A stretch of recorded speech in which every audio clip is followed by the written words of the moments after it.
Prezident İlham Əliyev noyabrın 6-sında NATO nümayəndə heyətini qəbul edib. Nümayəndə heyətinə Türkiyə, Yunanistan, Macarıstan, Montenegro, Niderland, Şimali Makedoniya, Norveç, Slovakiya, Sloveniya, İsveç, Çex, Portuqaliya, İspaniyanın NATOdakı daimi nümayəndələri, həmçinin Amerika Birləşmiş Ştatları və Fransanın NATOdakı daimi nümayəndələrinin müavinləri daxildir. NATO nümayəndə heyətinin Prezident İlham Əliyev tərəfindən qəbul olunmasının əhəmiyyətini vurğulayan Türkiyənin alyansdakı daimi nümayəndəsi Basat Öztürk dövlətimizin başçısının NATO mənzil qərargahına səfərlərini məmnunluqla xatırladı. O, Azərbaycanın hazırki inkişafının təməlinin Ulu Öndər Heydər Əliyev tərəfindən qoyulduğunu deyərək, Prezident İlham Əliyevin rəhbərliyi ilə ölkəmizin bütün sahələrdə daha da gücləndiyini vurğuladı. Qonaqlar Azərbaycanla Ermənistan arasında sülh gündəliyinin irəli aparılması istiqamətində Vaşinqtonda əldə edilmiş nailiyyətlər münasibətilə Prezident İlham Əliyevə təbriklərini çatdırdılar. Təbriklərə görə təşəkkürünü bildirən dövlətimizin başçısı bu məsələdə Amerika Birləşmiş Ştatları prezidenti Donald Trumpın xüsusi rolunu qeyd etdi və əldə olunmuş razılaşmaların regionun inkişafı üçün geniş imkanlar açdığını dedi.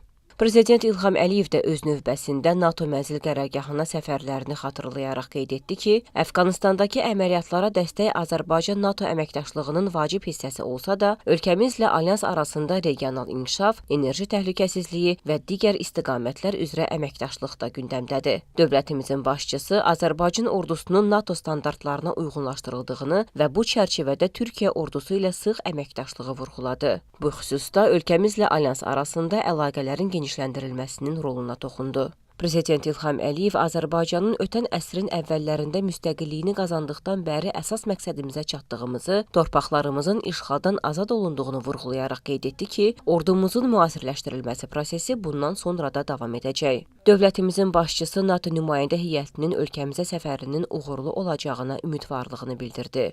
Söhbət zamanı Azərbaycanın NATOnun dəyərli tərəfdaşı olduğu vurğulandı. Silahlı qüvvələrimizin Əfqanistanda qətiyyətli dəstək əməliyyatlarındakı xidmətləri, bu xüsusda ölkəmizin regional nəqliyyat və logistika mərkəzi kimi töhfələri yüksək qiymətləndirildi. Sülh məramlılarımızın Əfqanistanı sonuncu tərk edən hərbi qulluqçular olduğu qeyd edildi. Azərbaycanın alyans üzvləri ilə sıx dostluq və strateji tərəfdaşlıq əlaqələrinə toxunuldu. NATOnun sülh naminə tərəfdaşlıq proqramı çərçivəsində ölkəmizin 1994-cü ildən alyansın proqramlarında fəal iştirak etdiyi bildirildi.